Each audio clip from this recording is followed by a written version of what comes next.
So what I mean by warrior mentality, which is why some people take what I say so literally and they just say, my God, you're just crazy, you're gone. No, God had to put some people on this planet Earth to do very dangerous things to protect this country. Love it or not, I'm one of those people. So to have the mentality that I have, to be in a room that's 10 by 10, I have a weapon, I'm outside a door, I don't know what's behind that door.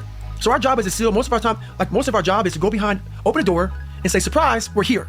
The thing about the surprise is, I don't know what's behind that door. So to have that kind of mindset to say, I'm gonna look at AK-47 in the face repeatedly, you know what kind of mind it takes to open that door and not be afraid to shut that door and run away?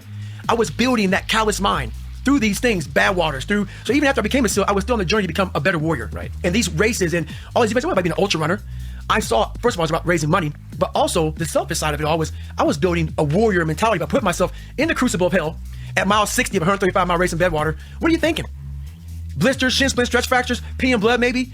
What are you gonna do now, David? How are you gonna get the next 70 miles in this race? Well, that's when you find out who you are. Exactly. You know, it's like everything builds to that moment. It's all about that moment and that decision that you have to make when everything else is stripped away from you. Right. It's going to reveal to you who you are. Exactly who you and are. what your character is. Right? And what's good about that is a lot of people set these great goals, like they want to do Badwater, or they want to do an Ironman, or they want to be a millionaire, or whatever they want to do. They have these great goal lists, and they're amazing. Goals are important.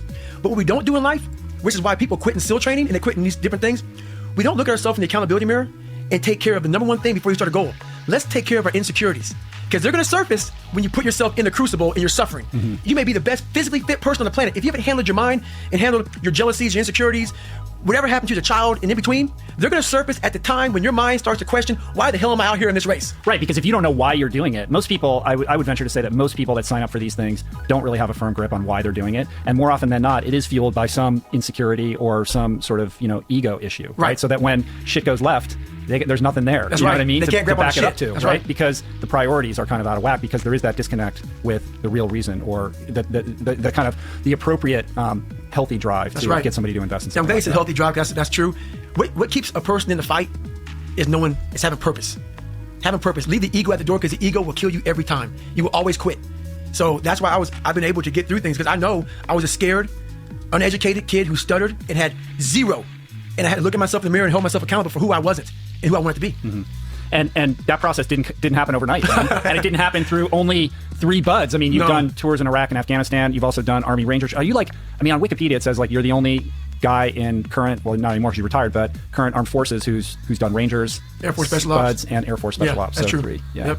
It's very true. That's crazy, man. Yep. There should be some kind of insane medal for that. You know what I mean? Well, that's the thing about it, man. Like, it's kind of like you're constantly looking. For me, everybody's journey is different. Everybody's journey is different. I was on a journey to see who David Goggins was. And that journey took me in some of the hardest areas a human being can even imagine. And right now at 41, I'm the happiest person on the planet because, I had to climb Mount Everest several times just to look down on my life to see what hell I came from. And that's what kept me going through all this stuff. Like I envisioned myself going through, like when I was a young kid and they called me nigger all the time. My dad beat the hell out of me and I had no self-esteem. I had this vision of if I can make it to where I want to go. Imagine when I look back on my damn life, how proud I will be. And now I'm here. I'm able to look back on this life I lived that many people will never understand because why? When you're passionate, they think you're crazy. And you can't even explain to people why you're doing it, why you did what you did because you found your purpose.